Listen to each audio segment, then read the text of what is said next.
बिस्मिल्लाहिर्रहमानिर्रहीम। अस्सलाम वालेकुम मेरे प्यारे व्यूवर्स, आप सब कैसे हैं। वेलकम टू बैक सीमा ज़ैटी किचन में। आज आप लोग के साथ कड़ी पकोड़े की बहुत ही मज़ेदार रेसिपी शेयर करूंगी। वैसे भी मौसम बहुत ही खूबसूरत हो रहा है, बरसात का मौसम है, बारिशों वाला मौसम, और इस मौसम में कड़ी चावल खाने का एक अलग ही मज़ा होता है और बहुत सारे लोग ये कड़ी चावल को पसंद करते हैं। इस टाइम वीडियो को स्किप नहीं कीजिएगा, चलते हैं रेसिपी को स्टार्ट करते हैं।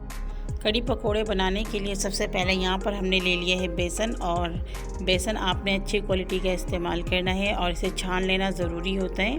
और यहाँ पे मैं 2 कप बेसन का इस्तेमाल कर रही हूँ कड़ी बनाने के लिए। तो मेजरमेंट के लिए मैंने ये वाला कप का इस्तेमाल किया है। पहले 1 कप मैंने डाला हुआ था और दूसरा कप मैंने आपको दिखाने के लिए डाला है।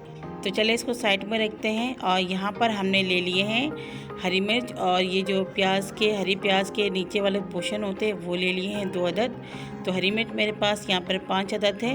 बड़े वाले जो हरी मिर्च है वो है, अगर छोटे हैं तो आप यहाँ पर 7-8 अदद लीजिएगा। और इस तरीके से इसको हम बड़े बड़े पीसेस में कट कर लेंगे। हरी मिर्चों को भी मैं इसी तरीके से काट लूँगी। और अगर आपके पास हरे प्याज के पत्ते नहीं हैं तो यहाँ पर बिल्कुल छोटे साइज़ का आप एक प्याज भी ले सकते हैं। तो तमाम चीज़ों को यहाँ मैं काट लेती हूँ। तो ये देखिए मैंने इसको इस तरीके से काट लिया है। और फिर इसे मैं डाल दूँगी, ये जो मिक्सिंग जग होते हैं जिसमें हम ब्लेंडर वगैरह करते हैं, इसके अंदर डाल देंगे। और तो यहाँ पर मैंने इसको डाल दिया और साथ ही इसके अंदर हम बेसन भी डाल देंगे। अगर आपके पास ये वाला जग नहीं है तो अगर आप मिक्सिंग के जग में नहीं बनाना चाहते हैं तो हरी मिर्च को और ये जो हरे प्याज के पत्ते हैं इसको बिल्कुल फ़ाइन चॉप कर लीजिए और किसी बड़े बर्तन में बेसन को डाल के ये सारे प्रोसेस को आप पूरा कर सकते हैं। तो यहाँ पर हमने डाल दिया है बेसन को, और साथ ही यहाँ पर हमने ले लिए दही। तो यहाँ पर मेरे पास आधा किलो दही है और यहाँ पर दही का पानी है मेरे पास आधा कप। और दही का मेजरमेंट करें तो ये भी 2 कप ही है। तो बेसन भी हमारा 2 कप है और दही भी 2 कप है। तो ये तमाम चीज़ें हम इसी के अंदर डाल देंगे बेसन के साथ। और अगर आपके पास दही का पानी नहीं है तो आप नॉर्मल पानी भी डाल सकते हैं। तो यहाँ पर हमने डाल दिया है दही को और फिर इसे कवर कर लेंगे। और दही को अगर थोड़ा सा आप खट्टा करके डालें, यानी कि थोड़ा सा अगर बासी भी करके डालें तो भी अच्छा है, क्योंकि इसमें थोड़ी सी खटास ज़्यादा चाहिए होता है। इसे कवर कर लेंगे और इसे तकरीबन 2 से 3 मिनट हम चला लेंगे। तो यहाँ देखिए मैंने इसको अच्छी तरीके से ब्लेंड कर लिया है। कुछ इस तरीके से इसका थिकनेस होगा और इसे दही और जो बेसन है बहुत ही अच्छी तरीके से फिट जाते हैं। तो ये देखिए, अगर आपके पास हाई हैंड ब्लेंडर है आप उससे भी कर सकते हैं। अब इसमें थोड़े से मसाले ऐड करेंगे। तो यहाँ मैंने लाल मिर्च पाउडर ले लिए 1 चम्मच भर के, धनिया पाउडर ले लिए 1 चम्मच भर के, और हल्दी पाउडर 1 चम्मच भर के लिए। नमक मैंने नहीं लिया, नमक बाद में डालूँगी।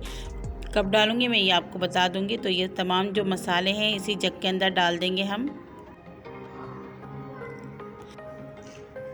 तो यहाँ मैंने 1 गिलास पानी इसमें डाल दिया है और फिर इसे दोबारा से कवर करके इसको दोबारा से चला लेंगे। तो ये देखिए इस तरीके से ये पतला सा बैटर तैयार हो जाएगा। साइड में रखते हैं इसको। और यहाँ पर मैंने ले लिया है प्याज। तो ये देखिए छोटे साइज़ की मेरे पास 3 अदद प्याज है, अगर बड़े हैं तो आप 2 लीजिएगा। और फिर यहाँ पे मैं प्याज को बड़े बड़े करके काट लूँगी, क्योंकि इसे मैं चॉपर के अंदर डाल के इसको बिल्कुल चॉप करूँगी। अगर आपके पास चॉपर नहीं है तो आप बिल्कुल हाथों की मदद से बिल्कुल बारीक बारीक से प्याज को काट लीजिएगा। तो यहाँ पर देखें मैंने प्याज को इस तरीके से काट लिया है। और ये मेरे पास छोटा सा ही प्लास्टिक वाला जो चॉपर होते हैं बिल्कुल इजीली आपको मिल जाएंगे, बहुत कम प्राइस में ये 100-150 रुपये में आ जाते हैं। तो ये छोटे मोटे जो काम होते हैं मैं इससे ही कर लेती हूँ। वैसे बड़ा मेरे पास चॉपर भी है, अभी उसकी ज़रूरत नहीं है। तो छोटे मोटे काम मैं इसे कर लेती हूँ, इससे भी बहुत ही अच्छी तरीके से फ़ाइन चॉप होके निकलता है। तो ये देखिए माशाल्लाह कितनी झटपट से हमारे जो ये प्याज है बिल्कुल फ़ाइन चॉप होके निकले। तो ये देखें छोटी मोटी जो चीज़ें होते हैं मैं इसी में कर लेती हूँ। तो ये छोटे छोटे से टिप्स भी होते हैं, तो मैं इसलिए आप लोग के साथ शेयर कर रही हूँ। इसे साइड में रखेंगे, कड़ी बनाना स्टार्ट करते हैं। यहाँ पर मैंने एक पतीली ले ली है, चूल्हे के ऊपर रखेंगे, फ्लेम को ऑन करेंगे और इसके अंदर कुकिंग ऑयल शामिल करेंगे। तो यहाँ बहुत ज़्यादा मैं ऑयल नहीं डाल रही हूँ, ज़्यादा से ज़्यादा यहाँ 2 खाने के चम्मच हमने ऑयल शामिल कर लिया है। कड़ी पकाते वक्त थोड़ा खुला बर्तन का इस्तेमाल कीजिएगा, क्योंकि कड़ी में अच्छा खासा पानी जाता है। तो यहाँ पर ऑयल को हल्का सा हमने गरम कर लिया। इसके अंदर 1 टीस्पून हम डालेंगे राई दाना और 1 टीस्पून हम इसके अंदर डालेंगे मेथी दाना। ये दोनों चीज़ें डाल के बिल्कुल लो फ्लेम में इसे तकरीबन हम रोस्ट करेंगे जब तक इसमें से अच्छी तरीके से खुशबू नहीं आ जाता है। माशाल्लाह इसमें बहुत ही ज़बरदस्त खुशबू आता है। जब आप इसे रोस्ट करेंगे तो आपको खुद ही पता चलेगा। इसका कलर आपने चेंज नहीं करना है।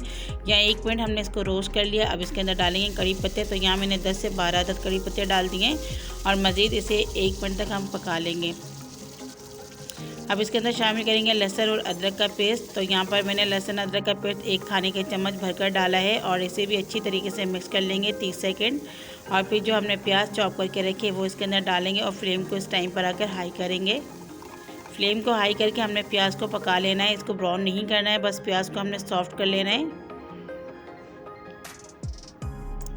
तो यहाँ पर देखिए प्याज हमारे सॉफ्ट हो चुके हैं। हमने जो बैटर तैयार करके रखा हुआ था वो हमने इसके अंदर डाल दिया है और फ़ौरन से चम्मच चलाइएगा, नहीं तो नीचे से ये बिल्कुल चिपक जाता है और ये बिल्कुल से गठली बन जाता है। इसके अंदर हमने पानी शामिल कर लिया है 1 जग भरकर, और ये मैंने आधा जग पानी शामिल किया है। तकरीबन इसके अंदर मैंने 2 लीटर पानी शामिल कर लिया है और फ्लेम को हमने हाई करा हुआ है। और आपने चम्मच चलाते जाना है जब तक इसके अंदर बबल्स ना आ जाए, नहीं तो नीचे से ये बिल्कुल चिपक जाते हैं, गुठली बन जाता है। तो यहाँ पर देखिए तकरीबन 5-7 मिनट हो चुके हैं और इसके अंदर बॉयल आना शुरू हो चुका है। और इसके अंदर जब बबल्स आना शुरू हो जाएंगे तब हम फ्लेम को मीडियम टू लो करेंगे। तो ये देखें ये आराम से गाढ़ा भी होना शुरू हो चुका है और इसे बहुत ही हल्की आंच में पकने हैं तकरीबन 1.5 से 2 घंटे। तो ये देखिए इस तरीके से बबल आना शुरू हो जाएंगे तो आपने फ्लेम को बिल्कुल मीडियम टू लो करना है, यानी दम वाली आंच पे रख देना है। कड़ी को आप जितना ज़्यादा पकाएंगे लो फ्लेम करके उतना ही आपका कड़ी मज़ेदार बनेगा।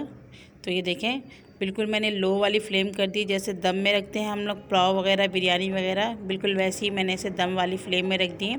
और इसके ऊपर कवर लगाऊंगी हाफ़ करके ताकि जब इसमें उबाल आ जाए तो ये बाहर ना गिरे। तकरीबन 1.5 घंटे के लिए मैं इसे छोड़ दूँगी। तो यहाँ पर 1.5 घंटे हो चुके हैं, हमने कड़ी को बिल्कुल लो वाली फ्लेम में रखा हुआ है, ये देख सकते हैं आप। और ये देखिए कड़ी जो है हमारे 1.5 घंटे से पक रहे हैं उसकी थिकनेस देख सकते हैं, बहुत ही ज़बरदस्त थिकनेस इसका आ चुका है। तो इस तरीके से आपने इसको बनाना है, बहुत ज़्यादा आपने इसको गाढ़ा भी नहीं करना है। इस टाइम पर हमने इसके अंदर नमक शामिल कर लिए, तो यहाँ पर मैं 1.5 चम्मच नमक शामिल कर रही हूँ, आप जायके के मुताबिक डालिएगा। नमक डाल के इसको थोड़ा सा मिक्स कर लेंगे हम और फ्लेम वही हमारे मीडियम टू लो पर ही है। तो यहाँ पर कड़ी तकरीबन हमारे तैयार हो चुके हैं, कुछ इसमें और चीज़ें डालेंगे। यहाँ पर मैंने हरे प्याज के पत्ते डाल दिए तकरीबन 2 टेबल स्पून जितना, और हरा धनिया डाल देंगे इसके अंदर बिल्कुल बारीक चॉप करके, बहुत ही अच्छा फ्लेवर और कलर भी बहुत ही अच्छा आता है। तो यहाँ पे इसको साइड में रखेंगे, चूल्हे को ऑफ करके पकोड़े तैयार कर लेते हैं कड़ी में डालने के लिए, जिससे बहुत ही मज़े की लगती है हमारी जो कड़ी। तो यहाँ पर मैंने बेसन ले लिया 1 कप और इसको भी छान लिया है मैंने, और इसके अंदर मैंने सोडा डाला है, खाने वाला जो सोडा है वो डाला है, बेकिंग सोडा नहीं डालिएगा। और ये नमक डाल दिया मैंने 1/2 टीस्पून, नमक जायके के मुताबिक ही डालिएगा जितना आपको अच्छा लगे। अब इसके अंदर स्पाइसेस शामिल करेंगे, 1/2 टीस्पून हल्दी पाउडर, 1/2 टीस्पून लाल मिर्चों का पाउडर, और इसके अंदर 1/2 टीस्पून डालेंगे हम धनिया, जो बिल्कुल मैंने दरदरा सा कूट लिया था, इससे फ्लेवर बहुत ही अच्छा आएगा। और 1/2 टीस्पून कुटा भुना ज़ीरा इसके अंदर शामिल करेंगे और फिर इसे अच्छी तरीके से हम मिक्स कर लेंगे।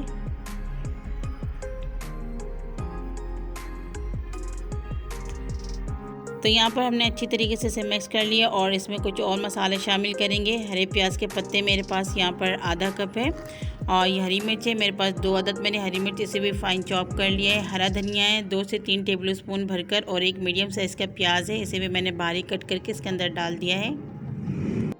और फिर यहाँ से चम्मच को मैं निकाल लूँगी, हाथों की मदद से इसे मैं मिक्स कर लूँगी। हाथों से मुझे काम करने में आसानी होती है, तो थोड़ा थोड़ा पानी डालूंगी और इसे अच्छी तरीके से मैं मिक्स कर लूँगी। गाढ़ा सा इसका बैटर तैयार करना है और बहुत ज़्यादा गाढ़ा भी नहीं करेंगे। आप देख लीजिएगा मैं किस तरीके से कर रही हूँ, इस तरीके से बनाइएगा, आपके पकोड़े बहुत ही ज़बरदस्त और फ्लफ़ी बनेंगे। तो यहाँ पर पानी आपने बहुत थोड़े थोड़े करके डालना, इकट्ठे पानी नहीं डालिएगा, वरना अगर पतला हो गया आपका ये बैटर तो फिर आपके जो पकोड़े हैं वो बिल्कुल भी अच्छे नहीं बनेंगे। तो ये देख सकते हैं मैं कितना थोड़ा थोड़ा करके इसके अंदर पानी डाल रही हूँ, और बिल्कुल इस तरीके से आपने बैटर तैयार कर लेना है। 5 मिनट के लिए इसे आपने रेस्ट में देना है। यहाँ पर चूल्हे की फ्लेम को हमने ऑन कर लिया और इसके ऊपर हमने ऑयल रख दिया, मीडियम फ्लेम करके ऑयल को हमने अच्छी तरीके से गर्म कर लिया है, और चम्मच की मदद से आप इस तरीके से डाल के पकोड़े तैयार कर सकते हैं।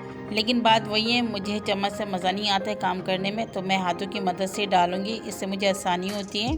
तो आपको जैसे अच्छा लगे आप वैसे ही डालिएगा। अगर चम्मच से आपको आसानी होती है तो आप चम्मच की मदद से डाल दीजिएगा, या फिर हाथों की मदद से भी इस तरीके से डाल सकते हैं। और हमने बहुत ज़्यादा बड़े बड़े पकोड़े नहीं बनाने हैं, तो ये देखिए छोटे छोटे से अपने पकोड़े बनाने हैं। क्योंकि जब ये कढ़ी के अंदर जाएंगे तो डबल हो जाएगा। तो इसको आपने तकरीबन 2 से 3 मिनट बाद पलटना ही। जब ये खुद ही ऊपर तैरने लगेंगे ना तो फिर आप इसको पलटिएगा इस तरीके से। तो पकोड़े को बनाना तो बहुत ही आसान है, हर किसी को बनाना आता है, बस बहुत ही आसानी से इस पकोड़े को आप तैयार कर लें। तो ये देखिए एक खूबसूरत सा आपने कलर लेकर आना है इसमें, उसके बाद आप इसको निकाल लीजिएगा। और आज बहुत बारिश भी हो रही थी, मौसम भी बहुत अच्छा था, हवादार। और मैंने सोचा यार काफ़ी दिनों से मेरा दिल था कि बारिश हो तो मैं कढ़ी पकोड़े बनाऊं, तो आज मुझे वो मौका मिल ही गया। तो ये देख सकते हैं ज़बरदस्त है, जब इसके अंदर कलर आएगा तो आप इसको उठा लीजिएगा तेल के अंदर से। और बाकी की जो पकोड़े हैं सारे हम इसी तरीके से पका लेंगे। और इसी तरीके से सारे पकोड़े हमारे रेडी हो चुके हैं। अब इसे हम कढ़ी के अंदर डालेंगे। बिल्कुल मीडियम टू लो फ्लेम में रखा हुआ था जो हमारे कढ़ी है, और इसके अंदर हम सारे इकट्ठे डाल देंगे। माशाल्लाह आप देख सकते हैं पकोड़े का जो कलर है बहुत ही खूबसूरत है। और इसे हम इस तरीके से चम्मच की मदद से डिप कर लेंगे ताकि जो पकोड़े अच्छी तरीके से अंदर चले जाए और जूसी और ये बिल्कुल नरम सा हो जाए। तो चलिए इसको कवर कर देते हैं और इसके लिए हम खूबसूरत सा बघार तैयार करते हैं। तो ये जो ऑयल है इसमें से हम थोड़ा सा ऑयल कम कर लेंगे, हमने इसी के अंदर पकोड़े को तैयार किया था। तो ये काफ़ी सारा ऑयल है, तो यहाँ से मैंने अच्छा खासा ऑयल निकाल लिया, तकरीबन 1 कप ऑयल बच गया है। अब यहाँ पर मैंने छोटा साइज़ का एक प्याज डाल दिया है। अगर आपको प्याज का फ्लेवर अच्छा नहीं लगता बघार में तो यहाँ पर आप 8-10 अदद लहसुन भी बिल्कुल बारीक चॉप करके डाल सकते हैं, जो फ्लेवर आपको अच्छा लगे आप कर सकते हैं। और इसके अंदर मैंने ये सूखी वाली जो मिर्ची है लंबी वाली डाल दी है, तो आप चाहें तो इसमें गोल भी डाल सकते हैं। मेरे पास ये अवेलेबल है तो मैंने ये डाल दिया है और इसे अच्छी तरीके से मैं पकाऊंगी। तो ये देखें हल्का सा इसमें से जब कलर गोल्डन होना शुरू हो जाएगा और इसके अंदर कुछ और चीज़ें भी डाल दूँगी। तो ये देखिए हल्का हल्का सा कलर गोल्डन हुआ तो 1 चम्मच हमने भर के इसके अंदर ज़ीरा डाल दिया, साबुत ज़ीरा। और फिर इसको हम पका लेंगे। बहुत ही ज़बरदस्त खुशबू आती है ज़ीरा डालने से। और साथ ही में इसमें 10 से 15 अदद कड़ी पत्ते शामिल कर देंगे। तो यहाँ पे 30 सेकंड हमने कड़ी पत्ते डालने के बाद पका लेने। 1 चम्मच कश्मीरी लाल मिर्च शामिल कर लिए, इससे बहुत ही खूबसूरत कलर आएगा। अगर नहीं है तो आप स्किप कर सकते हैं। यहाँ पे बघार हमारा तैयार हो चुके हैं, अब इसे हम कड़ी के अंदर डाल देंगे। तो ये देखें माशाल्लाह जो हमारे पकोड़े हैं वो भी अच्छी तरीके से फुल के ऊपर आ गए और ये हमारा जो बघार है वो भी कितना ज़बरदस्त आपको लग रहा होगा। तो यहाँ पर हमने इसके अंदर बघार डाल दिए हैं और इसे 5 मिनट के लिए हम कवर कर देंगे ताकि इसके अंदर अच्छी तरीके से खुशबू आ जाए। तो यहाँ 5 मिनट हो चुके हैं, हमने कड़ी में बघार लगाया था, माशाल्लाह बहुत ही ज़बरदस्त लुक आया है। तो इसे मैं आपको डिश आउट कर भी दिखाती हूँ। तो मेरे प्यारे व्यूवर्स ये लीजिए मैं इसे डिश आउट कर रही हूँ और ये देखें माशाल्लाह कितना ज़बरदस्त हमारे कड़ी पकोड़े रेडी हो चुके हैं। और ये आप देख सकते हैं पकोड़े भी हमारे कितने बड़े हो गए हैं फुल फुल के। तो बहुत ही मज़ेदार ये कड़ी हमारे रेडी हो चुके हैं। आप इसे बरसात के मौसम में ज़रूर बनाएं, इंजॉय करें और मुझे फ़ीडबैक ज़रूर दीजिएगा। तो ये देखें माशाल्लाह बहुत ही अच्छा लग रहा है। और ये पकोड़े मैं आपको एक तोड़ के दिखाती हूँ। ये देखिए कितना सॉफ्ट है, बिल्कुल अंदर से नरम है। बहुत दफ़ा तो ऐसे भी होते हैं पकोड़े आपके बहुत गिल्टी वाले बनते हैं, वो मज़े नहीं आते। आप इस तरीके से बना के देखिएगा, इंशाल्लाह बहुत कड़ी भी आपके अच्छे बनेंगे और पकोड़े भी बहुत ही ज़बरदस्त बनेंगे। इंशाल्लाह घर वाले आपकी तारीफ़ करते हुए नहीं थकेंगे। और मैं इसे चावलों के साथ इंजॉय करूँगी क्योंकि साथ में मैंने ज़ीरे वाले चावल बनाए हैं। आप इसे किसी भी चीज़ के साथ इंजॉय कर सकते हैं जैसे आपको अच्छा लगे। आप लोग को मेरी रेसिपी अच्छी लगी है तो प्लीज़ कमेंट्स में ज़रूर बताइएगा। चैनल में नए हैं तो प्लीज़ सब्सक्राइब कर लें, बेल आइकन के बटन को प्रेस करना बिल्कुल नहीं भूलिएगा। और इस मौसम में किस किस को पसंद है कड़ी पकोड़े प्लीज़ कमेंट्स में ज़रूर बताइएगा। फैमिली में दोस्तों के साथ शेयर करना बिल्कुल नहीं भूलिएगा। अगली वीडियो के लिए इजाज़त दीजिए। अल्लाह हाफिज़।